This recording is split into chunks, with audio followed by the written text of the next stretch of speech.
Today's podcast is brought to you by audibletrial.com. Get a free audiobook downloaded and a 30-day free trial at www.audibletrial.com/goodolegamers. They've got over 180,000 audiobooks for you to choose from. You can listen to it on your iPhone, your Android, or your MP3 player of choice. So go check out audibletrial.com/goodolegamers.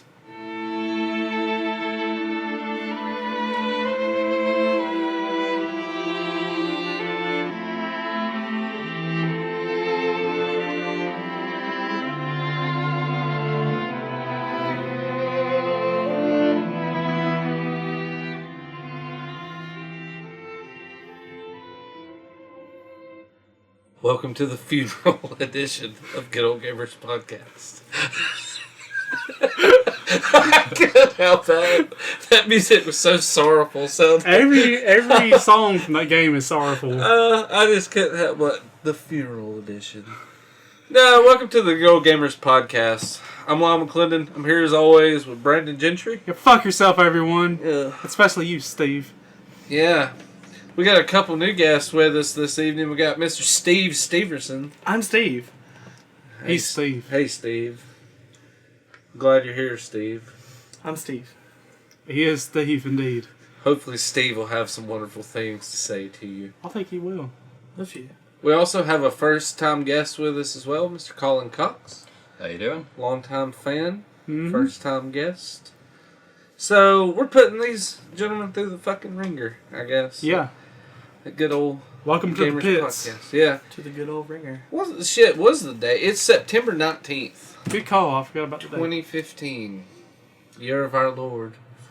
According to that intro music. Been a busy week. Yes, it has. Getting pumped for a good old Game Fest. Exactly a week away. Well, actually, by the time this comes out, it'll be like 3 days away, 2 days away. Yeah, about 2 days away. Yeah. Might as well get this out of the way. Next weekend, we're not recording because we're going to be busy. So that means not the week after you hear this episode, we're going to not have an episode. And that'll give you a chance to go back and catch up on some of the shit you've probably missed. We're just going to be too damn busy with this shit, and I just need some time off after it. So Yeah, the old ball and chains beckoning me for a night away, so that's going to happen soon. Sucks being old and grown up and shit. yeah. I mean, it does, and it doesn't, I guess. You can have chocolate milk whenever you want, so it's just whatever. That's a true. valid point. It's very well put. One thing that we used to do that I kind of want to do again, just while we're at it real quick. What's something you've been playing this week, Brendan? The only thing I've been playing this week is Arcanum, because we're talking about it tonight. Well, I've been playing a mix of that and Metal Gear Solid, so we can do that. I should have, I guess, throw that out there before. Okay. Anyways, I've had a few drinks this evening, so I apologize. We're gonna kick it off as always, though, with some news. You wanna? Yeah. News. We interrupt your podcast with News Built. I'm Lyle McClendon. I'm Brandon Gentry. Go fuck yourself. You're the weatherman. Weather with Steve Steverson. You're sports. Well, go ahead now. First bit of news I wanted to throw out there is the Retro VGS is now on Indiegogo. So if you want to get your hands dirty with that, you can go and pre-order. Let me look up the starting price on that real quick. But yeah, that's a hot interest of debate for people. Yeah, I've seen a lot of people pissed about it being on Indiegogo rather than Kickstarter. So this might be a bad move on their part. Are either one of you guys familiar with Retro VGS? I mean, I've heard you guys talk about it, but that's it. The starting point, if you want to get the console, the starting price is $299 plus shipping. If for $350 you get a personalized one, I don't know what that entails. It's probably got your name airbrushed on it. Yeah. They give you a firm handshake when they deliver it. Y'all feel some dead air ball. I'll look at the dumbest comment I've ever read in my life about this. So, Steve, how about you tell us about some of your gaming histories there, Steve? Steve likes the Pokemans and Arcanum. I'm going to call it a different name every time I I've talk been about debating which way to pronounce it all night long.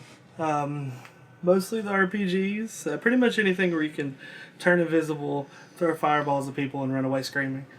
Very nice. Pretty much my gaming experience. It's kind of like day-to-day life around here.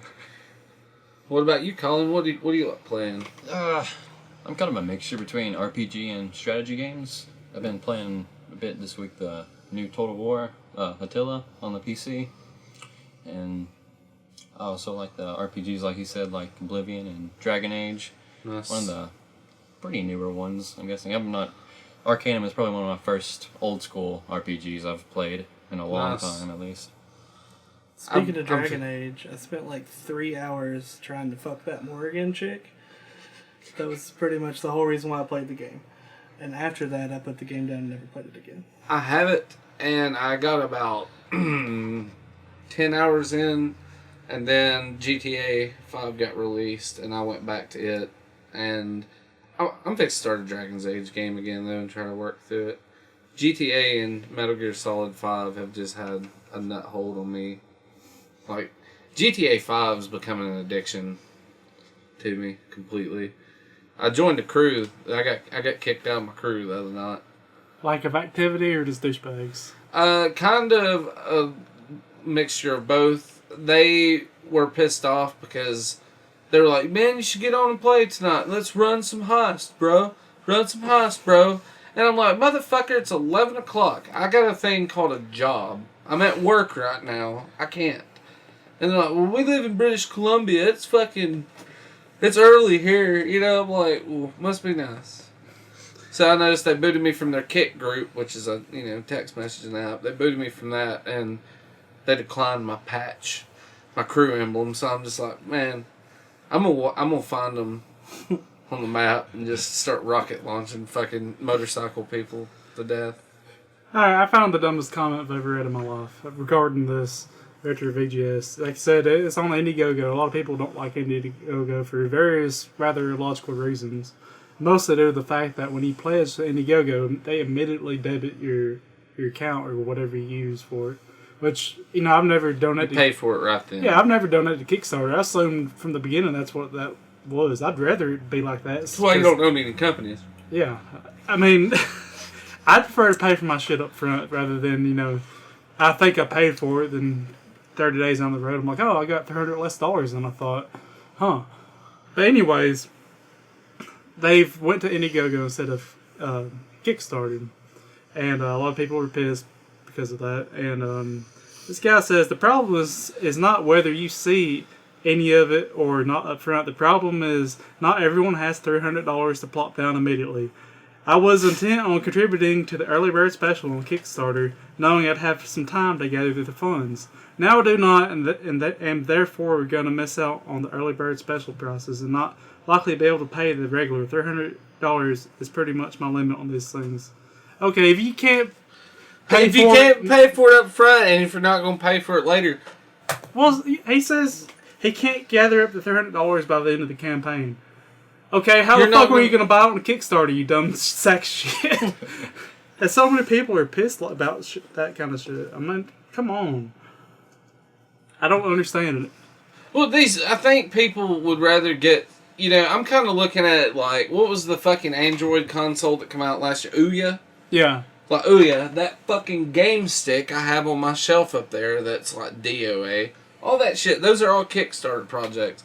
People want that $100, $150 range. But they want that $300 quality. But they want that $300 quality, precisely, And like, that was one thing that fucking Mike had told us during the interview, see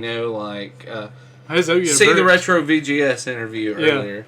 But, that's one thing he was talking about. It wasn't going to be cheap because they're not shipping you a piece of shit console. It's a literal console that's entering. Yeah, like I said before, there's some things I think they could have done to cut the price down and not cut quality, really.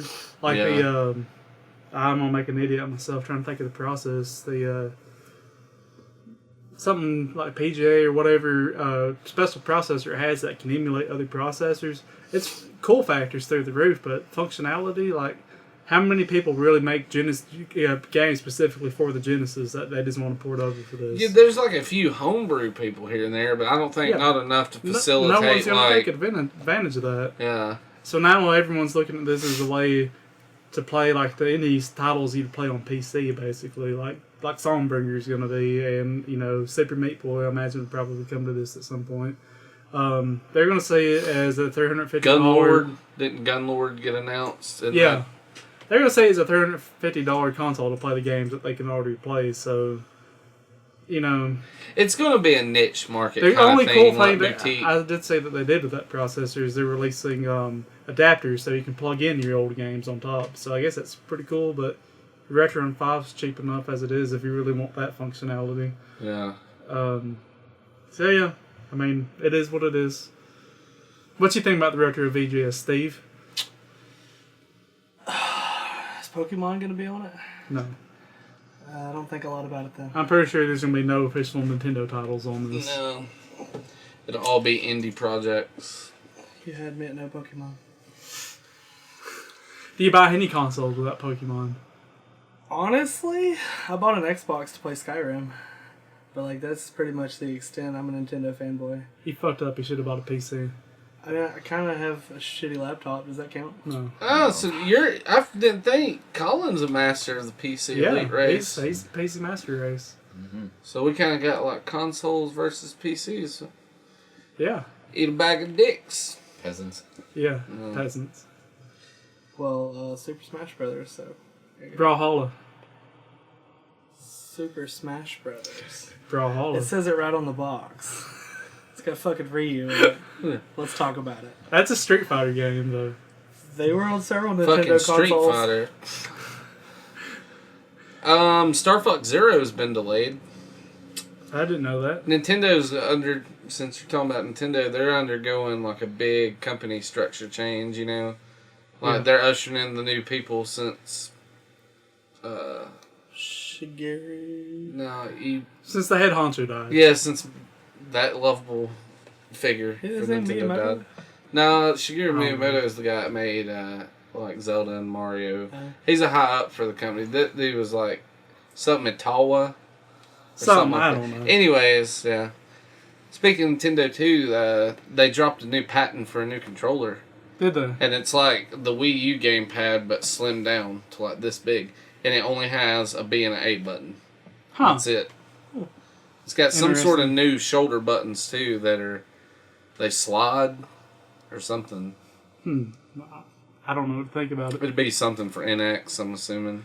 Well, let's go ahead and get all the Nintendo news out of the way. This isn't really news at this point, but Pokemon Go, I figure we need to talk about it a little bit. Yeah. I'll just mark Pokemon Go off of here. I want to be pumped for this, but being a mobile app that's free, I'm going to see some horse purchases. Yeah, horse fuckery is going to be aloof, I bet. DLC, our fucking favorite around here.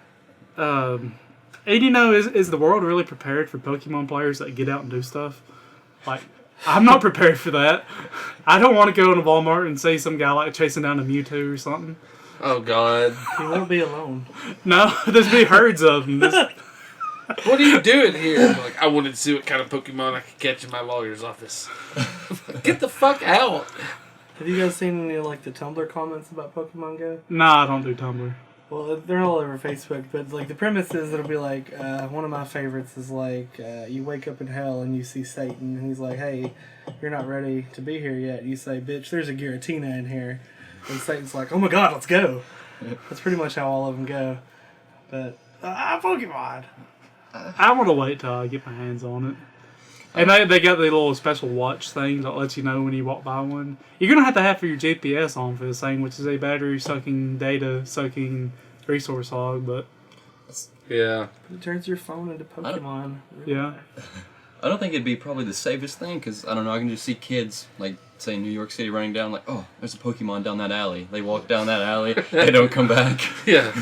It's a poker man, not a Pokemon. If there's a murder sword. I was wanting a Pikachu, not a Raipichu. He got a peek at you. Doom. I got that somewhere yeah. here. God damn it. Yeah. something that we've talked about before has happened. Really? Konami has announced that they are no longer going to be making AAA games. Oh yeah, I saw that. They're going straight mobile and gambling machines. Which kind of sucks. Konami's been one of my favorites over the years. Yeah. Castlevania, Contra, Metal Gear, gone. Gone like a whisper. Yeah. Sucks. Saw the gameplay footage for the Attack on Titan game that's being released. It looks kind of fucking badass, to be honest. Nice. PS4, PS3 exclusive. Really? I can get it on It reminded me. PS3 at It plays least. like a good Spider-Man game. I imagine be able Yeah. to like shoot It around looked the... kind of frantic and cool. You know, I'm gonna hold my reservations on it as usual. It's probably gonna be something that pisses me off, but They're usually... From honest- They're never... Does anything not make you mad? We discussed that before. boobies. I don't know, old boobies make me mad though. Yeah, that's the only kind of fangirl pictures me and Brandon get. Yeah. Like 80-year-old ladies send us topless selfies. EA confirmed that the Battlefront Beta is going to be free for everyone to play in. Fuck yes. And it's going to be offline mode, and I don't know, it's looking pretty cool. I like the squadron part they're going to add into it. You can find the squadrons of people. That might give a fresh change to the first-person shooter thing. I'm hoping more people follow suit on the free beta because, you know, that's excellent fucking advertising. You know, Yeah, man. Like, play our shit for free. Have you played Battlefront yet? No, I can't buy them the beta. It's free, bro. What's your fucking excuse, bro? Dude, you're gonna fucking crucify me on this one, but I downloaded the Black Ops 3 beta because it was free. I did the same thing. I did play it for about 3 rounds of it, and I was... It's Black Ops again. It's more like Titanfall. Like you have Which a mech. was You wear like Call of Duty. yeah. with You wear a so- mech suit, and you're just able to jump really high and maneuver extremely fast. It's Call of fucking Duty. It's basically just an improvement of their last one, but it's still the same thing. Just Yeah. fixing the stuff they Is messed this up one of on. those games where you shoot people? Yeah, Oh, exciting. Okay. Yeah. it's a first-person scooter. Xbox announced when the Xbox Elite controller comes out, October 27th, the same day Halo 5. Surprise, surprise. What a winky dink. Yeah, no shit. The only other bit of news I have is Dark Souls 3 is coming to North America in April 2016. I still haven't played 1 or 2. If they actually use some logic and the character creation and stuff on this one, I'll play it. 1 or 2 though, man. It just seemed like such a half-ass piece of shit. Just even starting off with a character, just such vague descriptions of everything that the only way you can make a competent character is to look online for guides. I'm like, fuck that. Yeah, that's a bit much. The Dark Souls 2, I don't know. The first one was a little bit iffy. The second one, I actually really enjoyed playing it. But the thing I really like about it is, like you said, you don't really get guides or anything. The entire game is basically a mystery. You just kind of have to figure it out as you go along. I like my gameplay that way, but like when I'm choosing what class I'm gonna be, what my stats do, I like clear in-game definitions. Like I don't want it to be like, oh, here's a warrior and here's a fighter. The warrior's like the fighter, except for when it's not. Good luck, Yeah.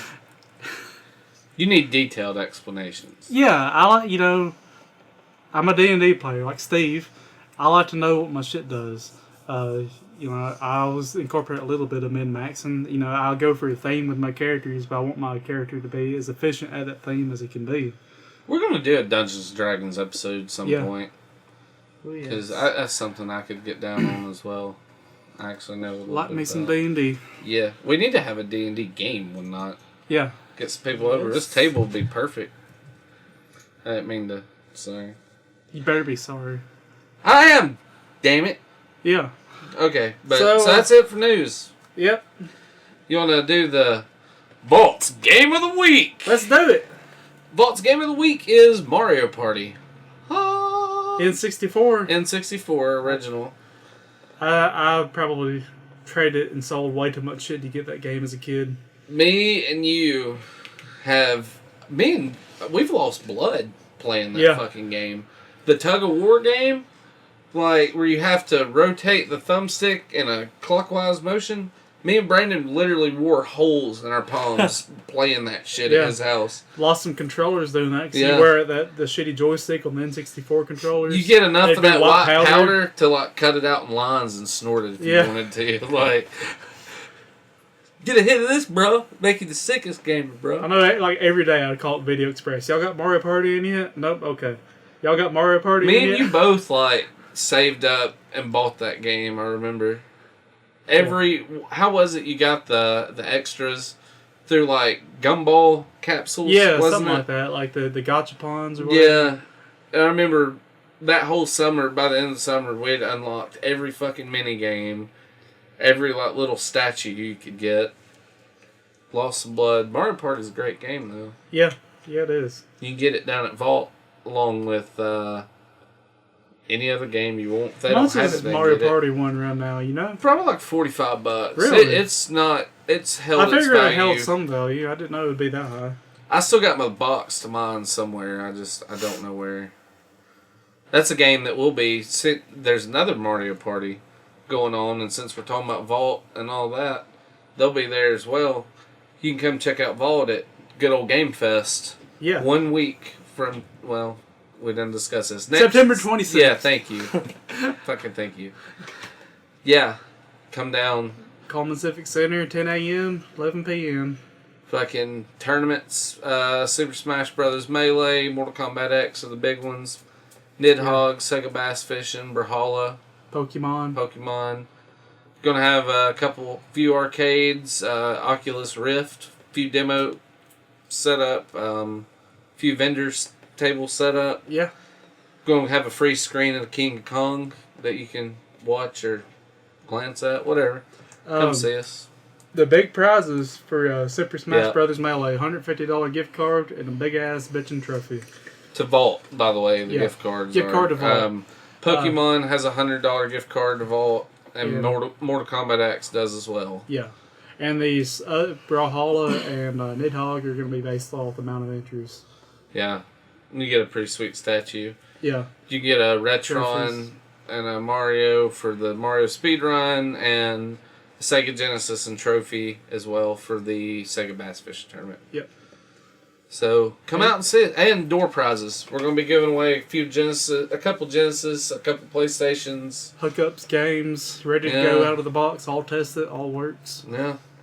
10 a.m. If you want to to 11 pre-register p.m. for the Smash Brothers Melee and Mortal Kombat X, Go go to down to the Vault.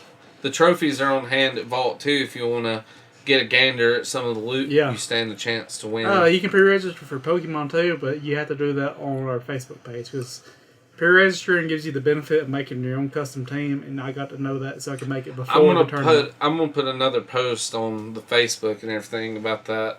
The Facebook. Go to Vault though, definitely to find out more. They got chances. They got few chances to win free entry at Vault too. Go. Which by the time you hear this will be over. Yeah, it'll be actually the day this comes out. It'll probably be the day they do the drawing. So shit on you, but still go to Vault. Vault's helped us out a lot for this, so we're thankful. They're a good store, good people. Go buy Mario Party on N64. Yeah, if you're relative. If I had an N64, I'd be tempted to just for nostalgia.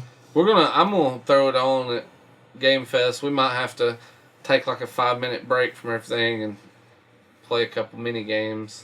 Or a couple blisters in. Yeah. But that's good.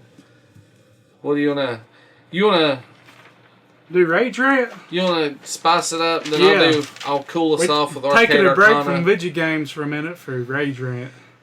Tonight's Rage Rant is about 9/11 truthers. 9/11. I wish I could have done this earlier in the month because 9/11 passes. But, never forget. Did you remember to never forget? I never forgot. Did you remember to never forget? I've never forgotten. How about you, Colin? Did you remember to never forget? Sure. Okay. America. I almost forgot. I watched a couple YouTube videos, though it made me believe otherwise. I will flip this table. Go for it. Yeah. We all know someone that's one of these people. they saw a shitty documentary on Netflix or YouTube, and all of a sudden they're master engineers and physicists, and they experts in metallurgy. They figured out this massive, decades and decades spanning conspiracy that the government's been able to pull off without a fucking hitch, and have all the power in the world to kill and do anything they want. But Random Joe number 64 on YouTube is their fucking, bane. Like, they can't do anything about YouTube videos. And yeah, let me Dude, get I just this. think you might need to thin your blood a little bit before you start talking about this shit. There's a huge overlap between these guys and the people who are behind Anonymous. Like, if you were to do a Venn diagram of the population of Anonymous and the population of 9/11 truthers, it would just look like a bullseye. Like, nice. Beyond all the stupid horseshit, it's extremely disrespectful to the victims and their families. Like, same thing with the Sandy Hook truthers. This woman has been photographed at Sandy Hook in Aurora, Colorado. She's just recently been filmed at this other theater it got shot up. And I'm like, damn, she travels a lot. So fucking disrespectful.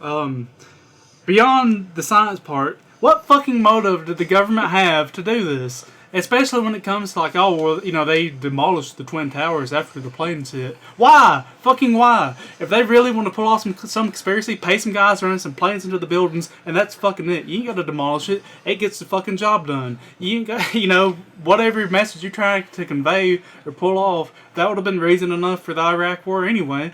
They didn't have to demolish it. Fucking why would they go through all that time and, money and... fucking why? They never can answer that. Why would they do that? Do any of y'all have a suggestion why? Is this because the reptilian overlords just like to fuck around? Yeah, dude. I mean, I've seen the videos. Those faces are real. Yeah, dude. I seen that video too that time. George Bush is reptilian. George Bush Sr. Oh, he is. Yeah. You can watch him blink for a split second. He has fucking reptilian eyes. That's real. Everything on the internet's real, Brandon. Everything about this podcast is real.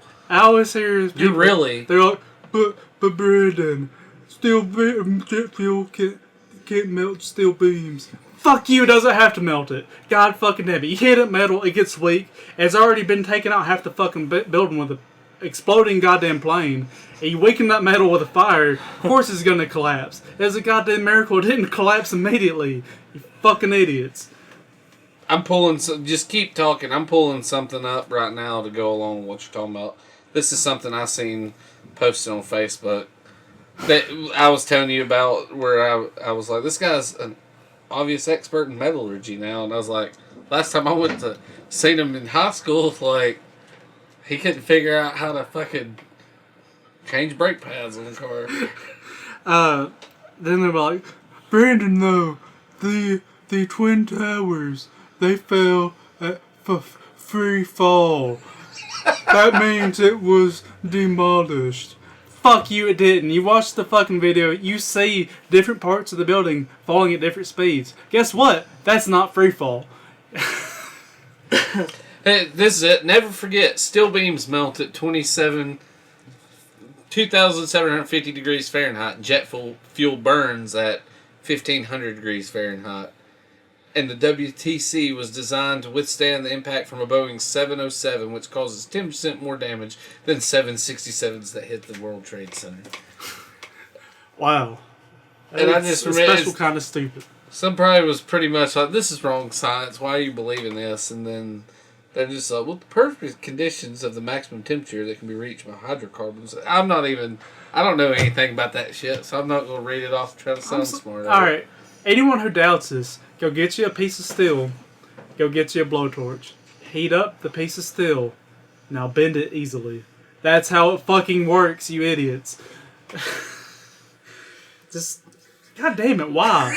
Why? You're getting really pissy now. What's the point? Why would they do this? Why would anyone fucking do this besides the terrorists who obviously had an agenda to do this? Some people are like, 9/11 was a conspiracy. Like, fuck yes, it was a conspiracy by fucking terrorists. They conspired to run planes into a building, and guess what? They did. They were successful. There's not much more to it. 9/11, 9/11. You know, if we don't combat, the 9/11 truthers, we're just going to end up living in a world where, governments, societies are upset and overthrown by whatever latest fucking YouTube conspiracy theory that comes out, and everyone's going to believe it. Like, fucking shame these Dude, people motherfuckers. believe everything on the fucking internet now. It's... Yeah. Fucking anti-vaxxers, 9/11 truthers, fucking Pinterest. Pinterest. I think 9/11 truthers started because of Pinterest. People probably pinned some shit about it. And The fucking terrorists probably got their idea from Pinterest. Brandon, jet fuel can't melt pallet furniture. It can't burn kale. It is a superfood after all. It is. Fuck. Still arcade Arcanum. God, your jimmies just got rustled. My fucking jimmies back. are fucking ruffled. Jet fuel can't rustle jimmies. It just melts them. Jimmy's ruffle at 800 degrees. Well, my arcade Arcana this week is going to be a little different because we don't really know jack shit about the game. That's a really cool name. Yeah, I picked up a MAME cabinet today, actually, and one of the games on it is called Hot Dog Storm. It's a pretty awesome looking game. It's an over-the-head, like, bullet hell shooter. Yeah. And I'm looking right now. We can't really find a There's whole not lot an out official about it. wiki page for it. No. It was made by Ace International, and it came out in 1996 in Japan. And it's your typical bullet hell shooter. At the end of each level, you pretty much fight a giant mech and have hundreds of bullets and missiles coming at you at one time. And you have to outmaneuver everything. The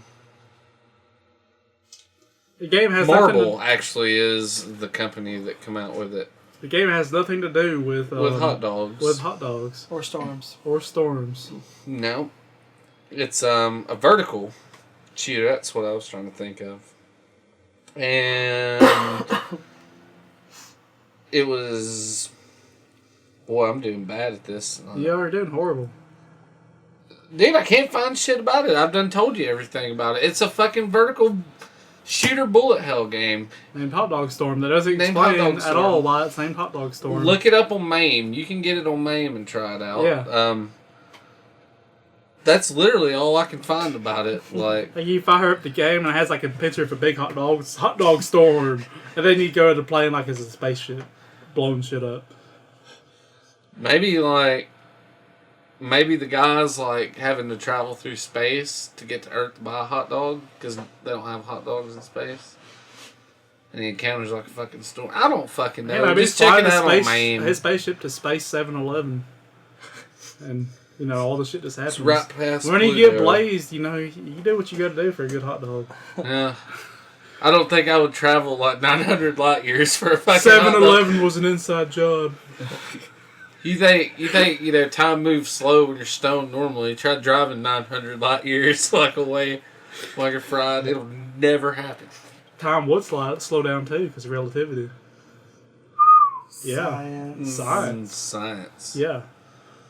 Well, just check out Hot Dog Storm. You can download it from MAME and play it, emulate it. It's a vertical shooter. It's fun. Yeah, it's pretty sweet. That's the arcade. It is named Hot Dog Storm. That's it's 2 for 2 out of awesome. That's all you need. Yeah. Yep. So, yeah, that's short and sweet. Hot Dog Storm. I just like saying that together. Sounds like a really bad band name.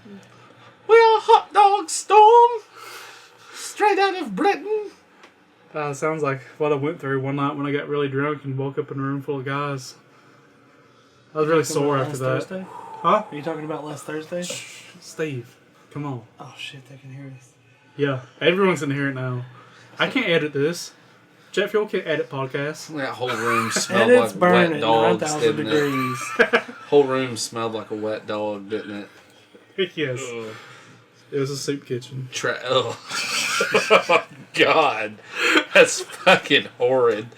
Ugh. Well, I guess we should move on to tonight's topic. We'll go ahead and get on into it. Tonight's topic is Arcanum. of Steamworks and Magick Obscura. Obscura.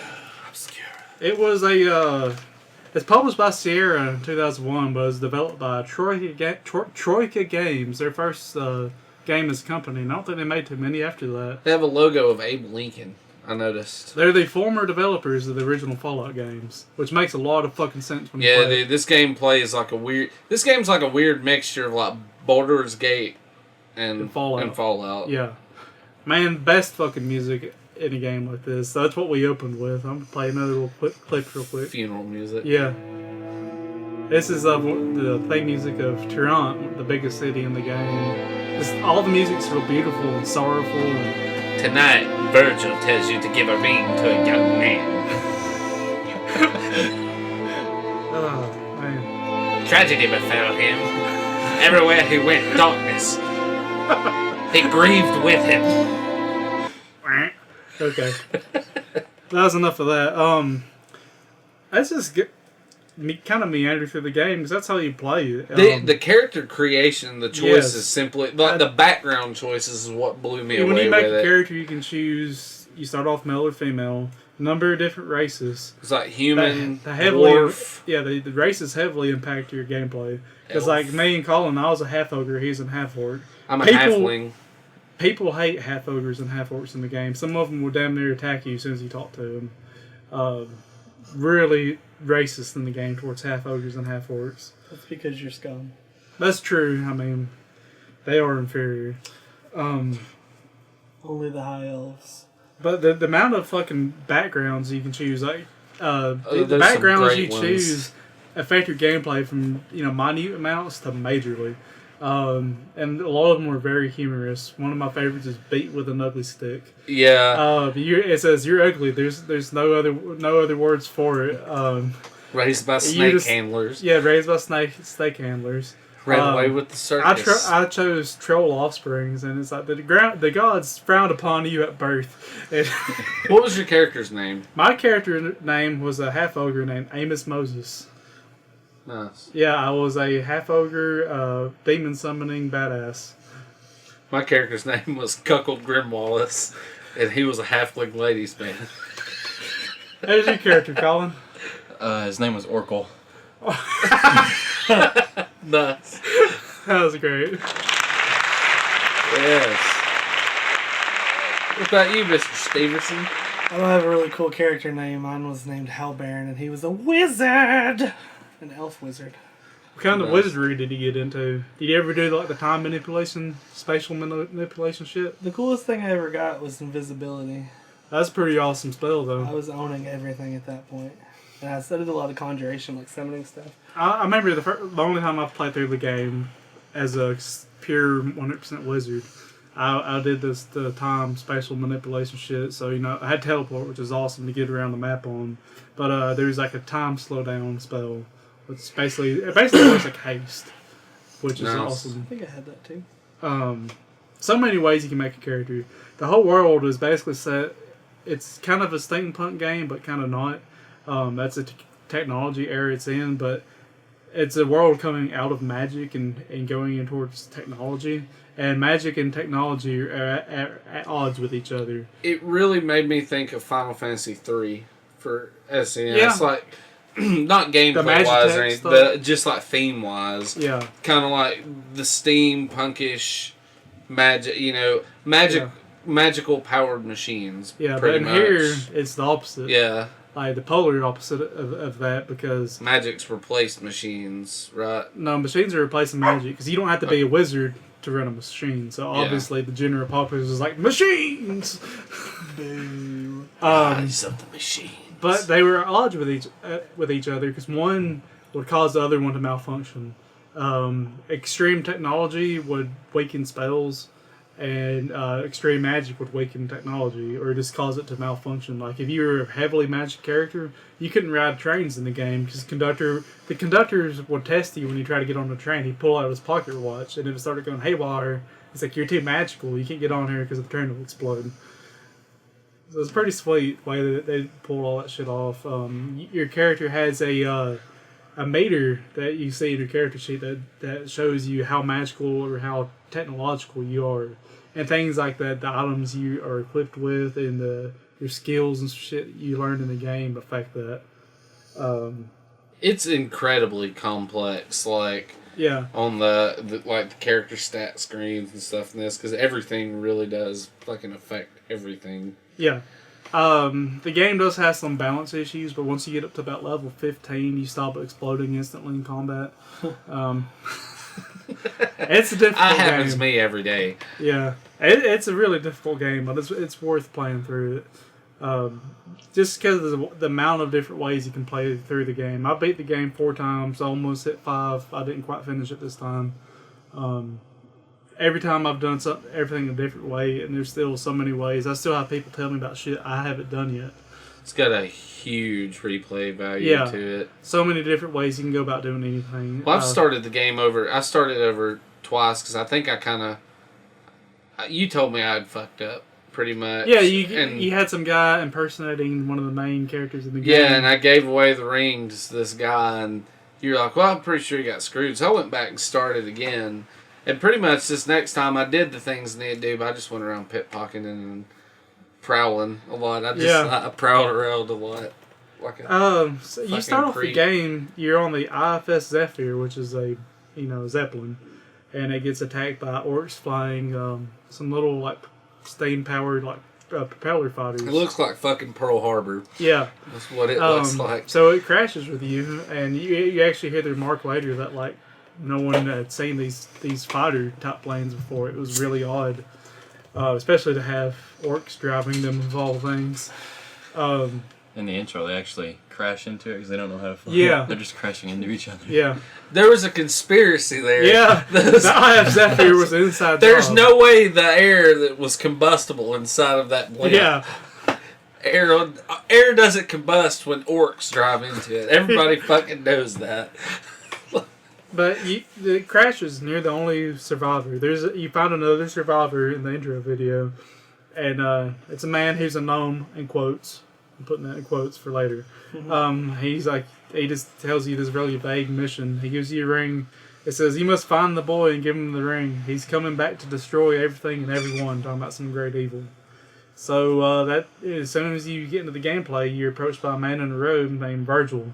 Really, I guess bumbly, I guess you'd say. Kind of nervous and unsure of himself.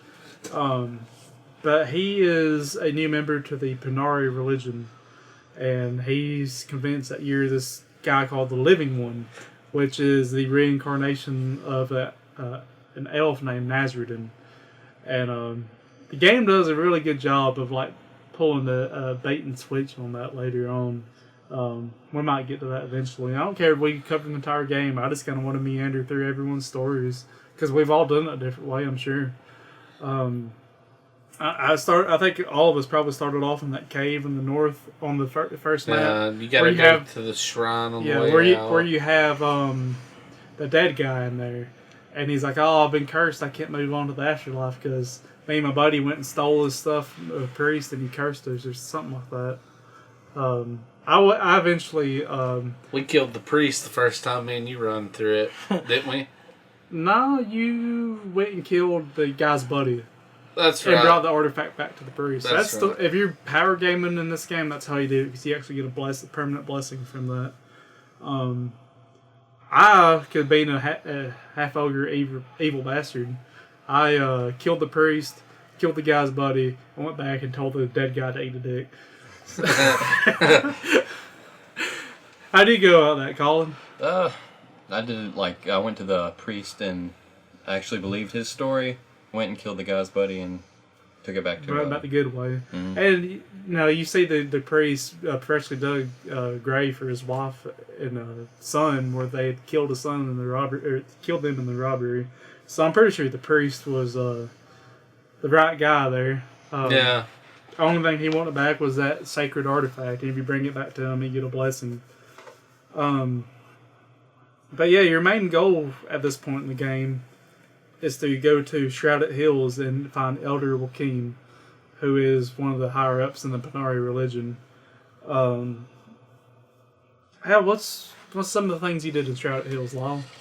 When I first got to Shrouded Hills, like I said, the first time, I wrote all this shit down.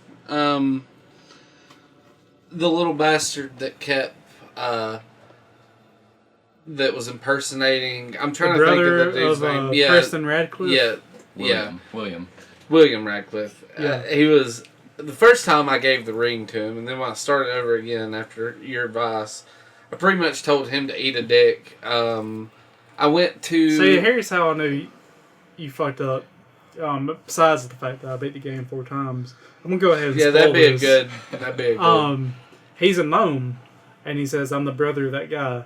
Well, Preston Radcliffe, the guy in the video I said is quote unquote a gnome. He's a dwarf that shaved his beard. He was going incognito because people were trying to kill him, like people in fighter jets, maybe. Yeah. Maybe riding the blimp was a bad idea at that point, but yeah, he was a dwarf that shaved his beard, and so a gnome is obviously not a dwarf's brother. That's good.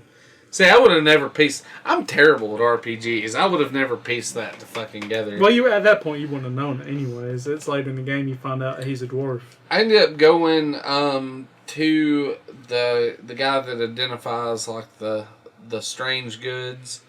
The old gypsy outside. No, he's got a big shop in Shrouded Hills. Yeah. He's a bastard. Yeah, like, I had to go uppity. back and fucking search the dead bodies and get the camera. And he wanted to trade tips on where the Barnum and Bailey brothers or whatever. No, it's like P. Schuler and Yeah, Sons. the Schuler brothers or something. Yeah, P. Schuler and Sons. To mark it on my map, I had to go get that fucking camera and bring back and trade with him. Yeah. And I done that. His name was Ritzy or something like that. Risties. It's a weird name. He speaks with a real pompous asshole accent. Yeah, I tried being a dickhead back to him, and it to no avail worked. I killed him and then took Grandmas. something from him that got me the info I needed. I can't remember what it was. Oh, nice. Next time I'll just kill the bastard, but I done that, and the problem with killing random people as evil guy in these games is there's guards, and they don't like you when you kill people in town. So you gotta be kind of stealthy about it. I killed one of the guys and died at the bridge. You know, I should have showed you this. Since you're playing a sneaky character, one of the most great ways to kill people in this game is go pickpocket them, reverse pickpocket them actually. You get a stick of dynamite, light it, and throw it in their pocket and run off. That's like they have in the Fallout games. You can. Yeah. Oh, nice. I didn't know that. That's fucking amazing. Nice. I did fuck around with some dynamite there, and I was trying to make a deal with the guy across the bridge, and he told me to go destroy the bridge supplies, and they would talk about after I pledged my allegiance, letting me cross, and I threw a stick of dynamite at one of the big dudes, and then they fucking killed me. So that's start over. When you scavenge the wreckage of the IFS Zephyr, you find some grenades and shit. Yeah. Always save those things because you can take out those bodyguards with those. If you probably have to load the game a few times to do it because unless you're trained in throwing, you could throw it at them and it ends up like behind you or something. You know, it's just a random thing. Or at your feet, which is even worse. Did you guys play the? There's different ways you can play the combat. Like you can do real time combat or turn based. I typically do real time. I was trying to do real time, but my first time playing it, it was real fast for me. Yeah. So I went to the fast turn based one. Okay. There's like 3 different ones. I found that one a bit easier to start off with and all. Yeah. Nice. The real time combat. The way like some of the speedy weapons work, it turns you into this fucking stab machine. Like you get a dagger, it's just like like prison shaking the fuck out of somebody. Yeah. Now, even some like I was playing, I was using the Sword of Air, which is a really fast like katana, almost like sword, and I'm just like waylaying as fast as I can. My character has 18 dexterity and master of melee and all that shit. But what are you doing, Shrouded Hills? Either of you. It don't matter. You can go, Steve. Is that the first city? So yeah, the first little rundown mining town that you go to, that has the bridge that's blocked off by an asshole human who can't use words that kept right, killing me. and then 2 half ogres. I pretty much just did good guy shit until I saved right before the bridge, and then I used like all of the spells that I had and all of the items that I had so I could kill those 3 fucking guys. Yeah, they were way too powerful at that point. But, you know, it's one of the memorable points in the game is getting past them. But I did it. Yeah. That's pretty much all I can remember there. What about the dwarf guy you mentioned before? Now, Magnus is this guy you can get. I was talking about the dumb one. Oh. Oh yeah, I Is he in did. that I now? attacked Yeah. him. Oh my gosh, I still feel My bad steam about that. machine is clean. Oh, he's like this mentally challenged little dwarf man. I shouldn't have said it like. You can just And edit that hate. No, Takes that's- his shit. And That's how he talks. Yeah, it is true. I wanted something shiny that he had because I'm an asshole, and he wouldn't give it to me. And you can't reason with a video game character. So I just took it, and he started stabbing me, and I don't like getting hurt. So he had to die. I still His feel fate bad was about it, sealed though. on that day. That's like the only bad guy thing I ever did in that whole game. Yeah, that dwarf, he's, like mentioned, he's like mentally a challenge or something. He can't talk right. And, I guess he's kind of an idiot savant because he's apparently good at this steam engine. Is running whatever it does for the town. I don't even know what it did for the town. I still don't know this day. Makes Why no it's just an engine sitting there running. But there's a wizard in town who's like, the steam engine's weakening my powers. It's a big conspiracy, blah, blah, blah. Where you go take it out. So what I usually do, if I'm wanting to get the maximum amount of experience and I don't care about being, you know, a good guy, I will go and kill the dwarf, destroy the steam engine. Then I go outside and talk to the constable. He's like, "Oh no, our steam engine's broken. If only we had someone to fix it." I'm like, "Hey, I got these gears that'll fix it." He's like, "Oh, awesome. Here's some experience." I did talk to the constable quite a bit.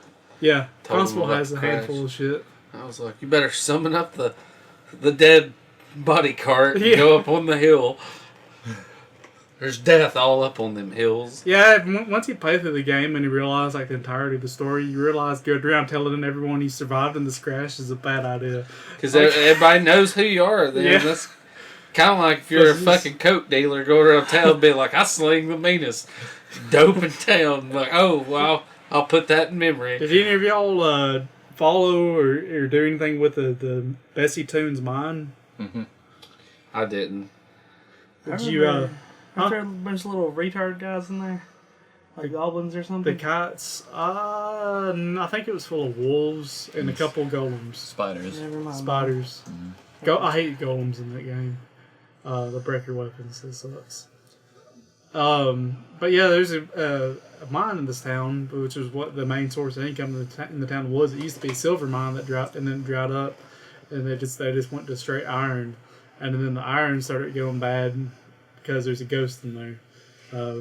The previous owner of the mine, Bessie Toon, she went in there and killed herself. They say after it dried up, but what really happened is her son conned her into giving it to him. Then he sold it off, and she's like, she's always said that she would kill herself before someone outside the family owned the mine. So she stuck to her word and did it. And fuck you, Whoopi Goldberg. Whoopee! No! But if you follow that story, you find out that she was when the ghost was in the mine crying out for Sarah. You find out that's her daughter, and you go talk to her daughter, and she tells you the truth about how the son fucked over the mine and all that. And you eventually have to go work out to deal with some real thuggish type businessman in Toronto, the major city of the game, to get the mine back. But if you're a good guy, I think if you're a bad guy, you can go and I don't know if you can go into cahoots with them or take the mine for yourself. I don't remember how that. So I haven't got to that part where I wanted to do that yet. Toronto's, that's the big ass city in the middle of Yes. the map, isn't it? Yeah. Okay, I got to there, and that's like the majority of. Like that, they opened it up on the map, of course, but I'm not trying to interrupt. That's Okay. fine. I was just clarifying that. Did any of you do anything of note in Toronto? This is where you found Magnus. I found Magnus. But before I did that, I got the magical murder disco ball that Yes. you were talking about earlier. Yeah. There's a fortune teller in this city. She's got a magical. It looks like a disco ball in your inventory. I'm gonna but write this it's a down crystal because ball. I'm still currently playing through it. So It's I actually can't open remember on my how the computer quest right now. starts. I think a lady hires you to steal it. Yeah, she says that this other lady's like a fraud or something, Yeah. and you gotta go steal it because fraud. So. Basically, the real one either tricks you or in cahoots with you. Either way you go about it. you deliver a disco ball of death to the fraud, which once she tries to read into it, makes her die. So that she just explodes. Like, I think when you go up there, she's like, hey, that lady's a meanie. Let's kill her. Yeah. And you're like, alright, cool. That's what I did anyway. Did any of y'all do any quests or just visit the brothel? You can get quite laid in the brothel. Nice. Isn't there like an entry quest where you just go in there and something happens? No. Because I went in there once. It did something. If you talk to the lady, she's got a few different tasks that can get you laid for free. Hey, that makes everything better. Yeah. Isn't there a sheep quest? There is a sheep in there that you can get laid with. Oh. Okay. Cool. Oh, that's in there? I'll have to Yeah. go back. Cool. Yeah, I'm going to make a note of that. Fuck I'm the trying sheep. to think. I and the think brothel. they had a human, a half-elf, and a half-orc, and then they had a sheep. And the sheep was like the 50 gold cheap option you could go with. Oh my god. It was awesome. It was a really good little experience up because there's like 3 or 4 really easy quests you can just pop off right there. Get laid, get paid, you know? Pop off. That makes everything better. There's some, we could do a whole episode on quests you do in Toronto. Like, there's a whole lot of shit you can do in there. I don't know. What's some of the shit y'all did? I met Magnus, my BFF. Who is a dwarf that you meet outside of that P. Schiller and Sons shot? That's one thing I want to say about the game that I really enjoyed. I'm weird, but I really like games that are fully voice acted. Yeah. Especially if it's not like, oh, the voices sound like this. But like everybody had a different voice. Yeah. And it was really good. They could have used a little more voice acting. There wasn't enough of it, I thought. But considering the time it was made, you know. Fucking Nothing Virgil's voice drives me crazy. I liked Virgil, especially like when you're in combat and you get a critical miss and he just yells, "What in God's name? Are you blind?" Or you get a critical hit and he's like, "That'll show those bastards. I mean, good hit, sir." I did like it where I do remember that. you're talking about somebody. It's when the dude approaches you and you're going to leave at the beginning. And he's like, "I don't like this bastard one bit." Like, sir. Yeah. yes, sir. Yeah. Yeah, you find out that Virgil had a pretty shady past. He grew up in the Boyle, which is the bad place in Toronto. Never go to the boil. Yeah. If you kind of start by it when you first go to Toronto. That's like the ghetto. Yes, there's 2 warring gangs here, and both of them Crips and Bloods. pretty much. It's kind of. I think it's kind of a microcosm to that. It was intentional on that. Shit. But This got serious. yeah, the characters in that area are like level 35. You get to that maybe level 5. You don't fuck around with this place at all until way later in the game. I think they give you a warning They do. before they butt fuck you though. The guards outside like, "Hey, you don't want to enter the bowl, man." And you're like, "Fuck it, I'm good." And you go in there and you get your face ripped off. Oh yeah, instantly. Welcome to the land of buttfuckery. Yes, butt fuckery is aloof in the bowl. Oh. Causes boils. Yes. I might visit there tonight when I play. I sneak around, you know. Yeah. I'll prowl around. Yeah. Try to pickpocket people. Did any of y'all visit the museum? Like I can't remember the name of it. It's just like an oddities museum. They got Brandon's like slowly he's like, "You motherfuckers didn't do your goddamn homework." That's fine. I didn't expect anyone to beat it. Hell, I didn't get to beat it. There's it's got a bunch of various like odd things in here. One of them though is the world's smartest orc, and he's just like behind this little like red rope, and you get to talk to him, and he's like, "Yeah, I know about a lot of things, you know, tea and history," and you have a conversation with a half orc about how he likes Earl Grey tea and all this stuff. And you can actually, if you have high enough intelligence, he'll join your party. There's another cool How quest. nice of him. Yeah. I think you got to kill the museum dude that runs the place, though, because he pretty much has got them there as slave labor or something like that. I don't remember. Nice. The coolest thing in here, though, is if you have a high enough intelligence and charisma, which my character did not this time, because I was a half ogre brute who summoned demons. You'll have that. Yeah. You can get a quest to find the Stillwater Giant. he gives you a cage for it. You go to this town up north, it's like a snowy village called Stillwater, and they have this, there's a local legend, the Stillwater Giant. It's kind of like Bigfoot with antlers. Like, it's kind of scary looking, or at least from the statues go. But you go find it, and it's in the form of a rabbit, because it's a shapeshifter. So you just like trap it in this cage in the form of a rabbit and bring it back, and it goes on display. It's kind of all like Monty Python like reference with that. It's like this horrible beast, but it's funny. I killed bunny. Nice. The main quest you go through in here is to find Gilbert Bates, and you'll find there's actually kind of another reference to the whole Microsoft Apple thing. Gilbert Bates was obviously kind of a reference to Bill Gates. Yeah. He's the rich, powerful guy here. He brought technology to humans, which actually plays a massive role in this story. So he's like the richest guy in all of Arcanum. His competitor was named, I can't remember his first name, but it's Appleby. So nice. Yeah, and he's all pissed because because Steve Jobs was a fucking douchebag. Yeah.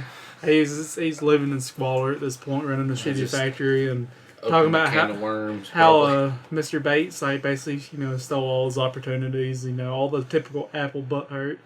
I never choose to work for him, even if I'm evil, because fuck that guy. I'll work for the rich guy. That's the way to be. But yeah, you'll find out here that Preston Radcliffe was a dwarf that took Gilbert Bates in with him and showed him the technology. Like before, this all started, humans were very limited on technology. They didn't have steam engines, which was the big thing. And Gilbert Bates was always trying to fit in with the dwarves, who are always basically taunting him because he's the red-nosed reindeer. He's a human and he can't technology as well as they can.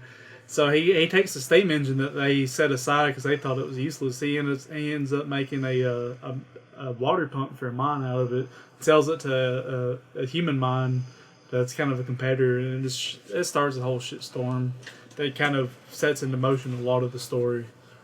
So that's how he got his fortune. He sends you out to the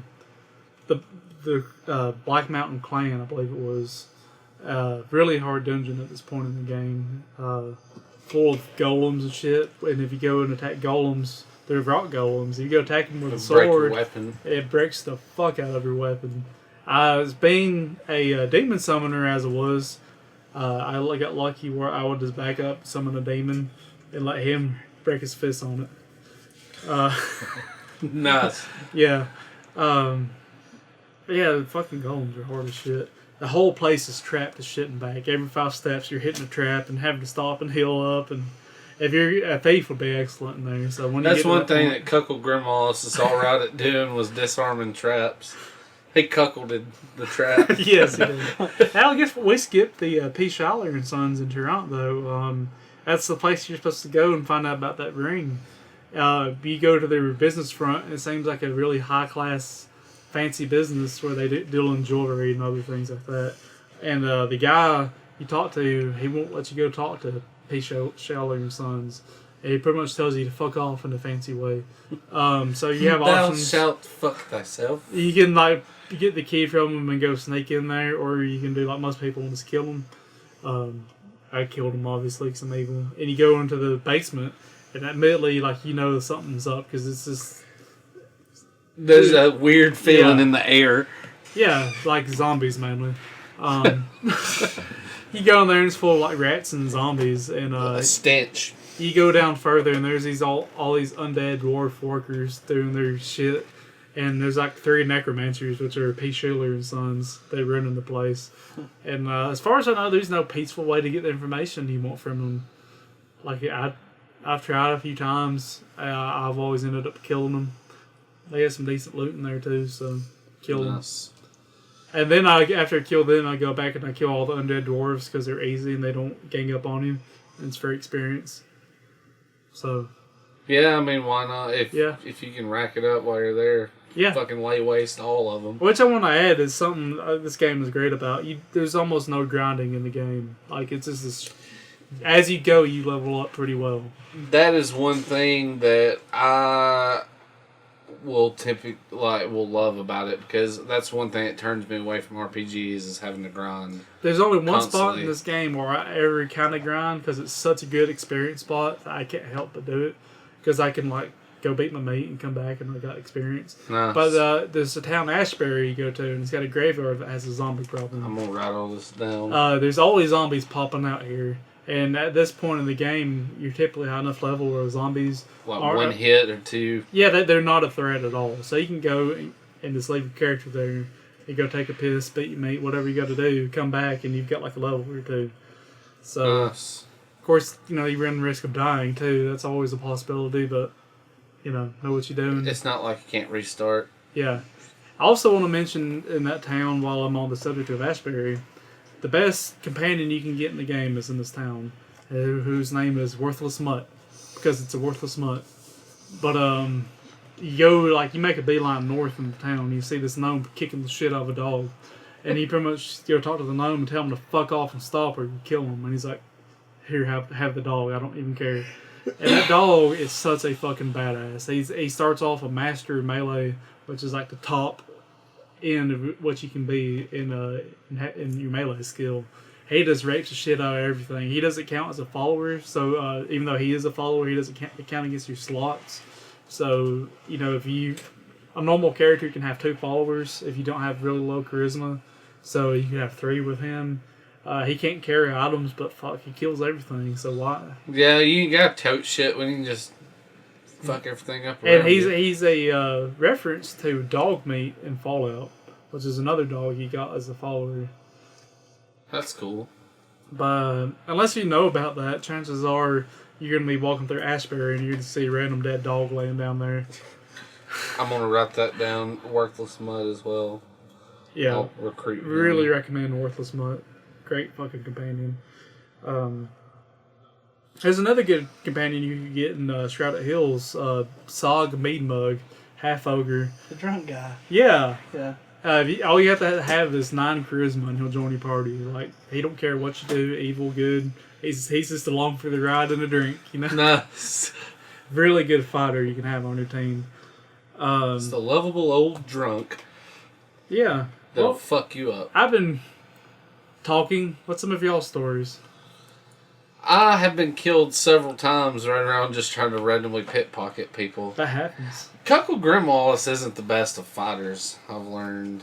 I went to Toronto, I guess, and the first few people, I pretty much just tried to pickpocket, and one dude chased me out. They killed Virgil. And then every time Virgil dies a lot with me because I panic and I'll just run off and leave him there. I'm really weird. RPG games, if it's non-linear, I will definitely play it non-linear. I spend more time just fucking around. That's the best way to play them. Exploring, I kept going back. I had to go back a couple times to the crash site and search the bodies and all that shit, of course. Yeah, every time I start overlook the game, a bunch of stuff. Yeah, I clear out the whole crash site when I start the game. The main thing you need there is just those grenades and explosives and then the camera. As of now, I pretty much have just done a lot of thievery. I could probably... I don't know where it's at on my save file now, but... I don't know if the music's going to start. It probably will. No. I didn't think about the music. I did successfully pickpocket some potions from the gypsy. I got lucky on those. If you're not a magic character, you can kill the gypsies for a decent amount of money. But once you kill one, none of them will have anything to do with you again. All the gypsies know them. Yeah. So, if you're technological and you want some quick cash, that's the way to do it. But you kind of block yourself going that route further in the game. The technology route, have any of y'all played a technology character? Mm-mm. That's what I've done more than Magic, because, not many games you can make inventions and shit. It's the more difficult path. Magic's better as far as balance goes. There's some pretty cool shit. The balanced sword is one you can make. The balanced sword is really fucking powerful. You remember the balanced sword? I gave it to Magnus. We were unstoppable. Yes. I had that guy with the sword and the dog, and like 3 summon dudes, and I just like took naps and we killed people. I say there's power like machine plate mail you could get, or you could make. You could actually make followers too. You can make some mechanized arachnids that were fucking badass, and some automatons that were like bipedal automatons. That's cool.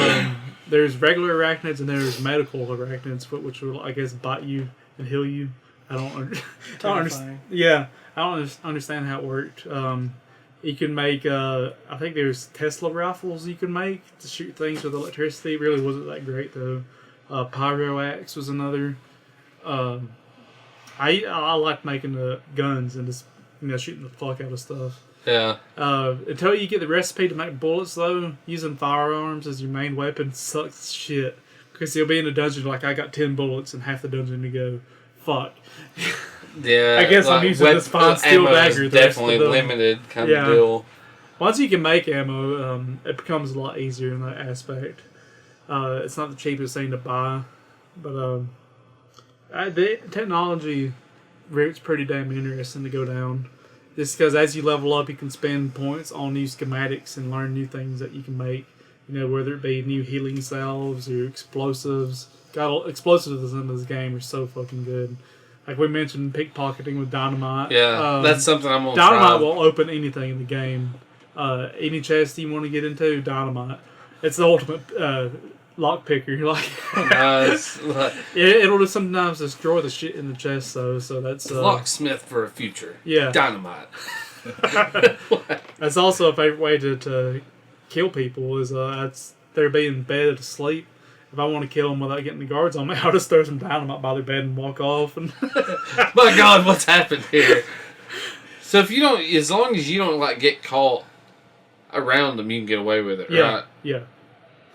I'm gonna create another character tonight, like somebody. I'm not gonna just cruise around and steal gold and troll for pussy, like Uncle Grimwald does.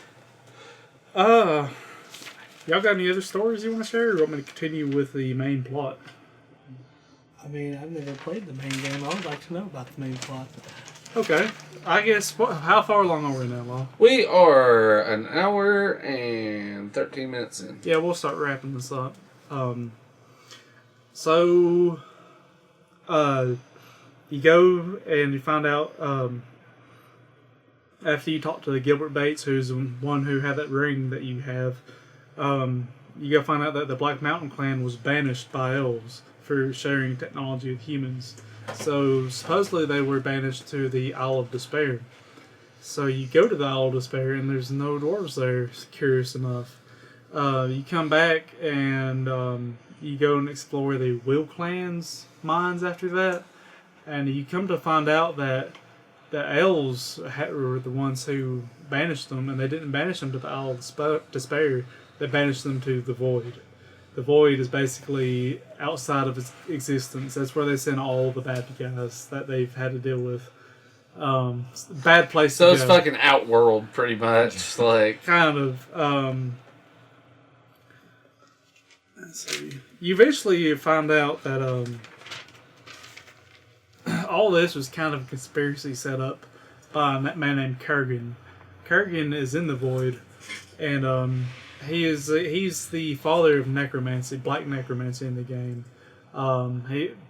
He's been in there for over 2,000 years studying necromancy at this point. He was banished there for inventing black necromancy. He was one of the most powerful human sorcerers before then. He was actually the only human to ever be on Elven Council, and they banished him for his developments in black necromancy. He's an evil motherfucker. Yeah. Let me see if I have notes on him. You actually find Nasruddin, which is who you're supposed to be. He's still alive, which is kind of where the game pulls one over on you, because it throws a lot of shit your way, making you think you are the living one. you are this reincarnated elf of Nazareth. Well, you find him on, I think, the island of Thanatos. He's just kind of in exile. He's like, yeah, I'm Nazareth, and Aranax, the bad guy that you always know about, always heard, and actually who attacks you at several points in the game while you're traveling around the world, like this ghostly figure comes by. He talks some big evil guy shit and casts spells on you that kind of knocks you out. And he's like, ah ha ha, I'm evil, and you just got knocked out. Ah ha ha. This will continue later. Yes. I am a plot point. And then he disappears. But yeah, that's Aranax. But you find out Aranax is Nazareth's son, and he was banished. And you get a Nazareth and another guy to banish you to the void, so you can kind of investigate further and figure out what's behind all this. You know that Aranax is trying to come through the void to bring the apocalypse, basically. So your goal is to go there and kill Aranax and save the world. So you go through there and you find Aranax. He is imprisoned in a bubble in there, and it turns out he is not the bad guy that you've been told to be. It's Kurgan is the real bad guy that I mentioned earlier. He's been in there. Aranax actually came in there with an army to try and kill Kurgan thousands of years ago, and Kurgan quickly stomped him and imprisoned him just as an insult. Time doesn't flow here in the void, which is why Kurgan as a human could live 2,000 years. He tells you that. He's like, y'all banished me here to be my own personal hell or whatever.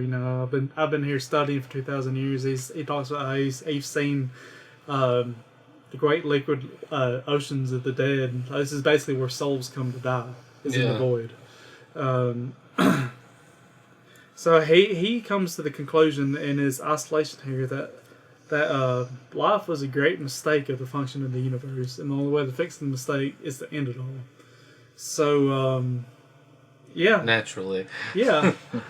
So you just, there's many different ways you can go about this. You can get a bad guy ending and kind of team up with Kurgan.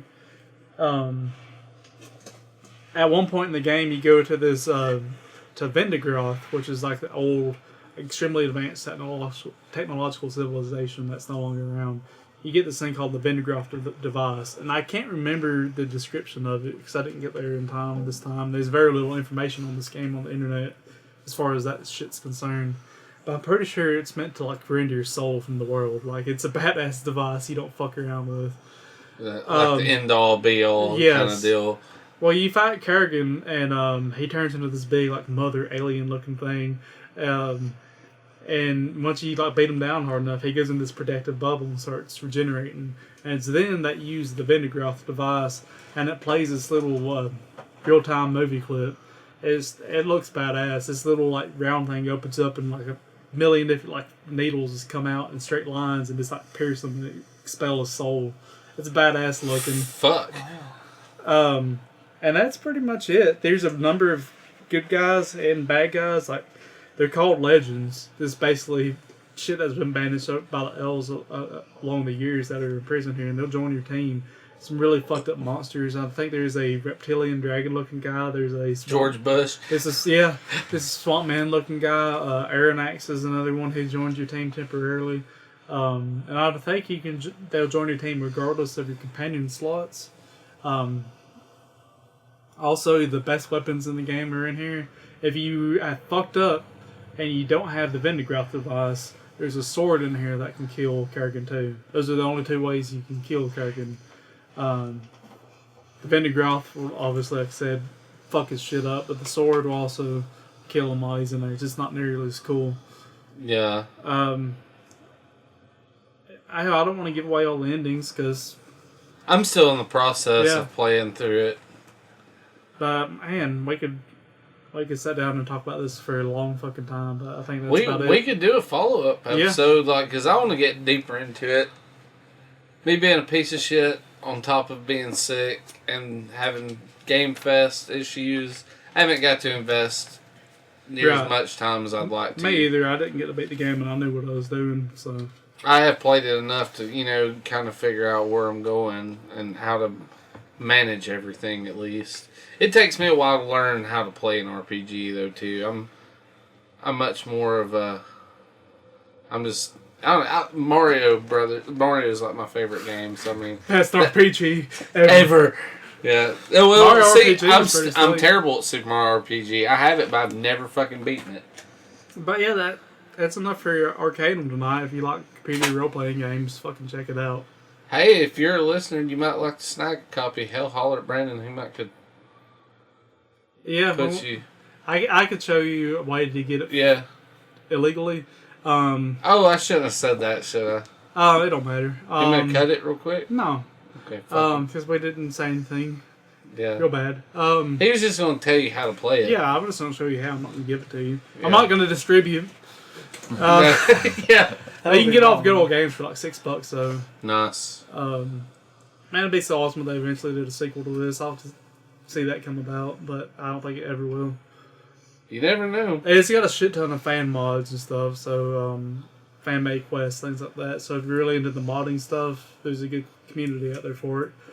Don't try the multiplayer without mods. The multiplayer is so broken.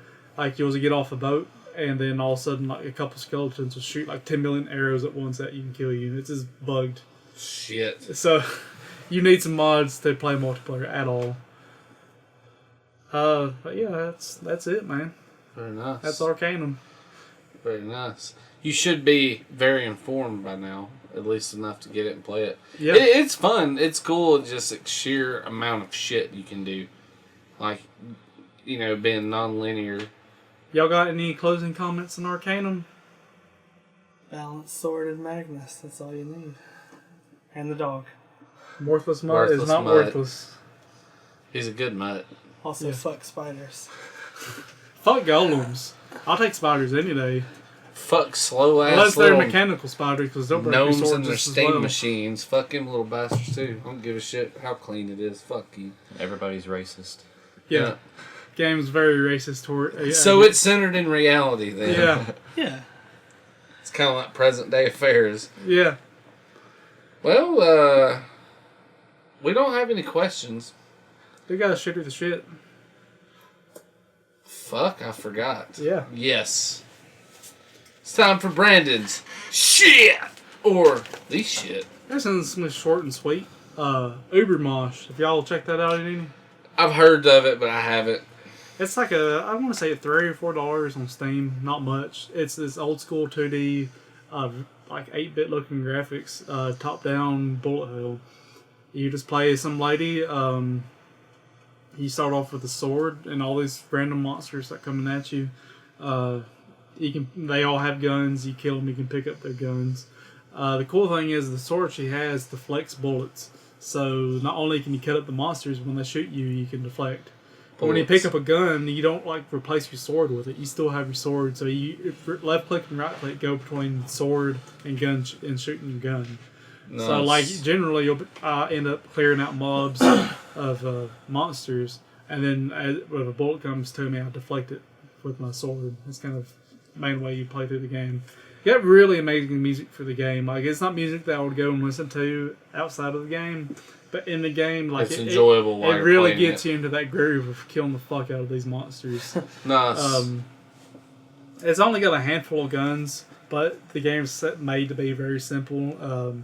There's a best gun in the game, and it makes it very clear on the screen when it drops, because only one type of monster drops that gun, and when it does, everything else has different blood colors, but the monster's blood that drops its gun is bright yellow. So you see that bright yellow blood, go there, because it's a fucking awesome gun.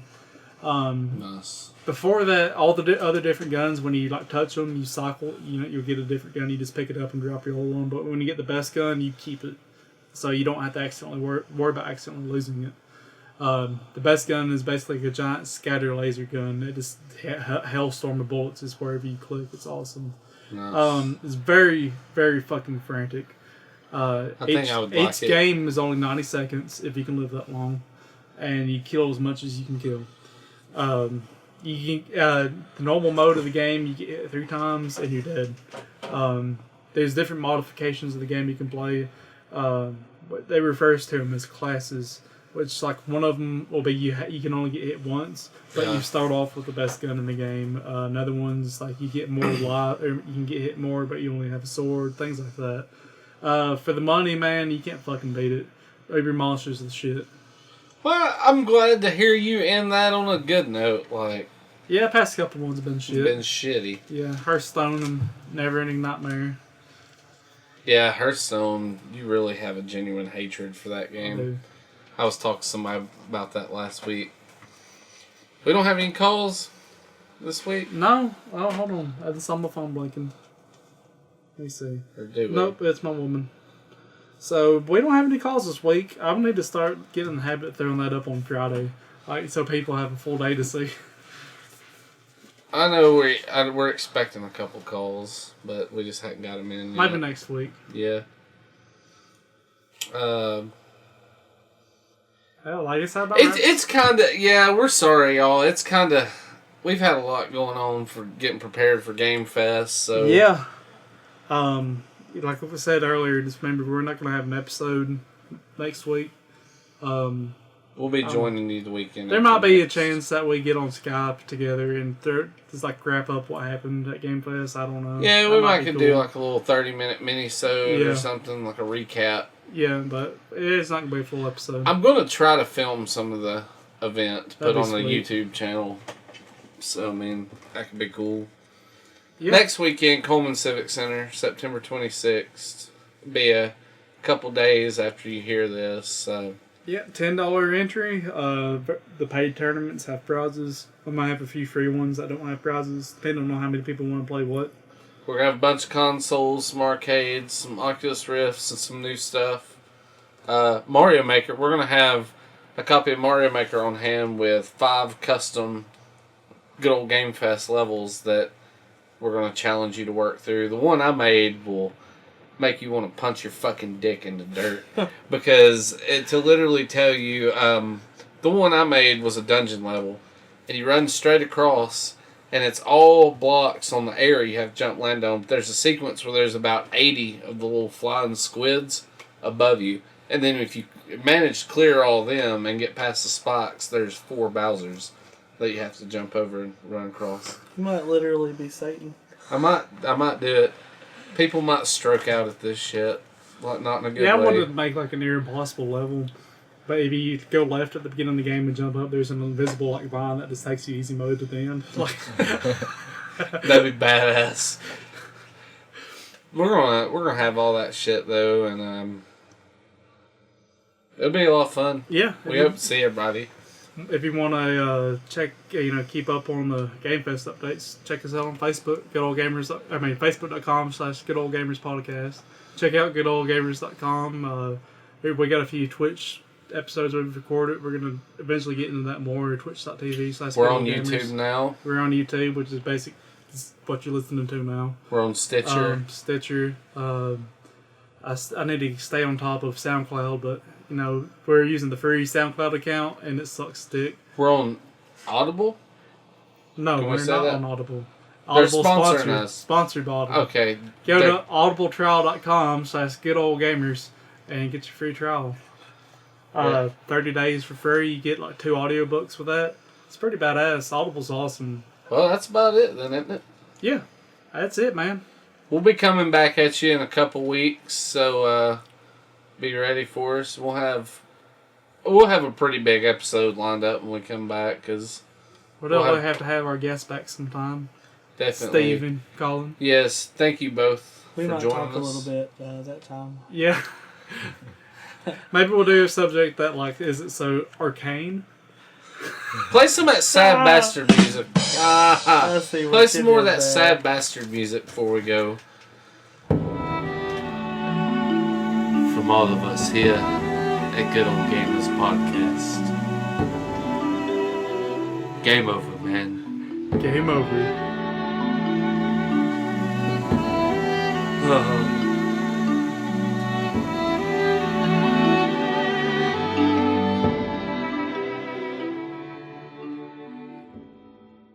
Please don't go. The drones need you. They look up to you.